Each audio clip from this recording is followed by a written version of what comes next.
You see Lincoln blinking? Lincoln blinking? Yeah, from the light. You never get out of the pocket much. All right. Well, this one's a history lesson for you. You guys are going to learn it. If you don't know it already, you're going to learn a thing or two. It's called Legends of the Corps of Discovery.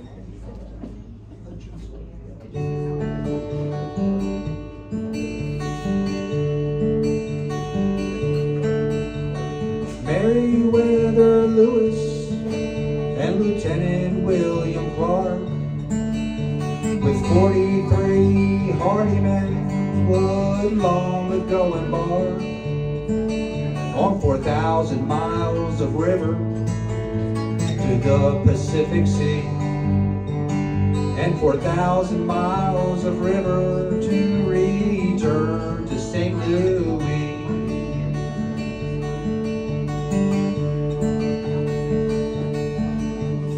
Lewis braved rough waters and thick mosquito swarms and hordes of starving natives and dicey winter storms. He made himself a legend, but he couldn't beat despair. He shot himself in Tennessee, and now he's buried there.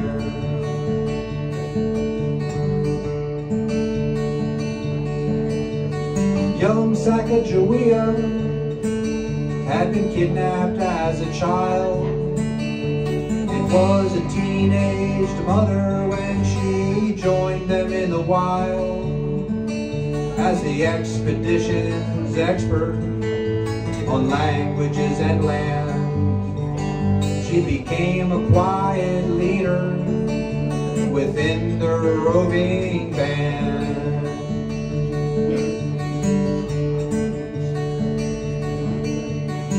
For 16 months she traveled as a guide to the West Sea, reuniting on the way with her lost family. She died at 25 and with her children left alone. William Clark adopted both and raised them as his own.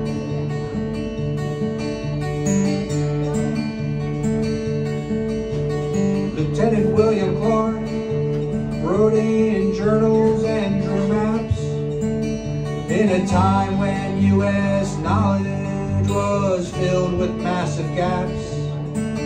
He discovered unknown species of animals and plants, and he gave this information for the money raised in grants.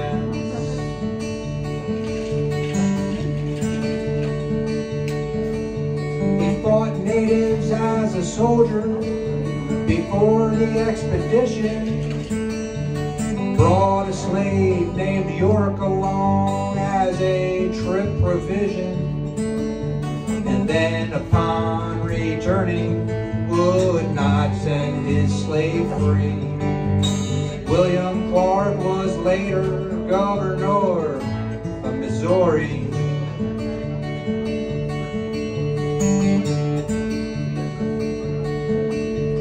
York was never freer than those years he did explore through populated unknown lands like a conquistador.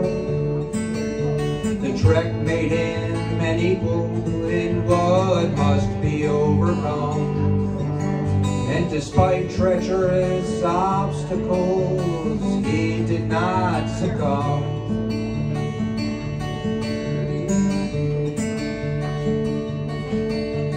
Burdened by his sadness for a young wife left behind, York felt kinship with the natives who'd never seen his kind. What made this man a slave, the natives saw as medicine. They viewed with great amazement the color of his skin.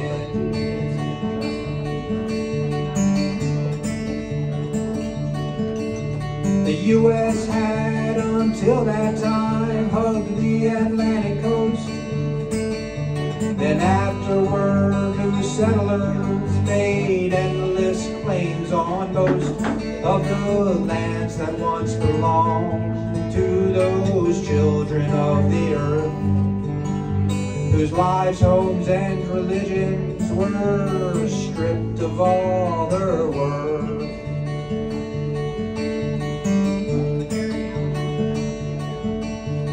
Thomas Jefferson had dreamed he could get his country growing, and fought to raise the finances without truly knowing what his country could accomplish so far from the sea. He named this expedition the Corps of Discovery. And that's some history, that's some U.S. history. He named this expedition the Corps of Discovery.